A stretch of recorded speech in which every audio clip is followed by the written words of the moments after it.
Acting ನೋಡ್ಬೇಕಾದ್ರೆ ಅದೇ full ಒಂಥರ ಸ್ಟಾರ್ಟ್ ಏನ್ ಮಾಡ್ತಿದ್ದಾರೆ, ಏನ್ ಮೇಕಪ್ ಹಾಕೋತಿದ್ದಾರೆ, ಅದೆಲ್ಲ ಇತ್ತು. ಅಂಡ್ ಮನೆಗೆ ಬಂದ್ಮೇಲೆ ಸೇಮ್ ಅದೇ ತರ ಸ್ಯಾರಿ ಉಟ್ಕೊಳ್ಳೋದು, ಲಿಪ್ಸ್ಟಿಕ್ ಹಾಕೊಳ್ಳೋದು, ಮಮ್ಮಿ ಜ್ಯುವೆಲ್ಸ್ ಹಾಕೊಳ್ಳೋದು, ಬೈಯೋರು ಬಟ್ ಅವ್ರು ಇಲ್ದೇ ಇರ್ಬೇಕಾದ್ರೆ ಹಿಂಗೆಲ್ಲ ಮಾಡೋದು, ಮಿರರ್ ಮುಂದೆ ಪರ್ಫಾರ್ಮ್ ಮಾಡೋದು, ಏನೋ ಮಾಡ್ತಾ ಇದ್ದೆ. ಸೊ ಇವಾಗ ಅದೆಲ್ಲ ಹೆಲ್ಪ್ ಆಗಿದೆ ಒಂಥರ. ಐ ಥಿಂಕ್ ಇಲ್ಲಿಗೆ ತನಕ ಬರಕ್ಕೆ ಅದನ್ನೇ ಕಾರಣ ಅಂತ ಅನ್ಸುತ್ತೆ ನಂಗೆ. ಸೂಪರ್. ಅಮ್ಮನ ಫೇವ್ರೆಟ್ ಸಿನಿಮಾ ಅಂದ್ರೆ ಯಾವುದು?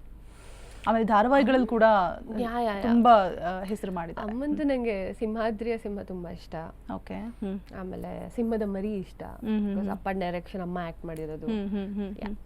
ಅಪ್ಪನ್ ಡೈರೆಕ್ಷನ್ ಅಮ್ಮ ಆಕ್ಟ್ ಮಾಡಿರೋದು ಅಂದಾಗ ನೆನಪಾಯ್ತು.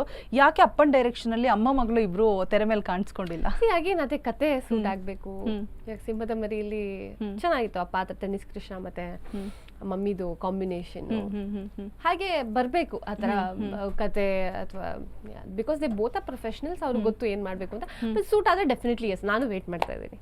ಓಕೆ, ಹಂಗಿದ್ರೆ ಅಮ್ಮನ ಜೊತೆ ಆಕ್ಟ್ ಮಾಡಕ್ಕೆ ಅಪ್ಪನ್ ಡೈರೆಕ್ಷನ್ ಅಲ್ಲಿ ಪ್ಲಾನಿಂಗ್ ಇದೆ, ಡೆಫಿನೆಟ್ಲಿ ಆಸೆ ಇದೆ.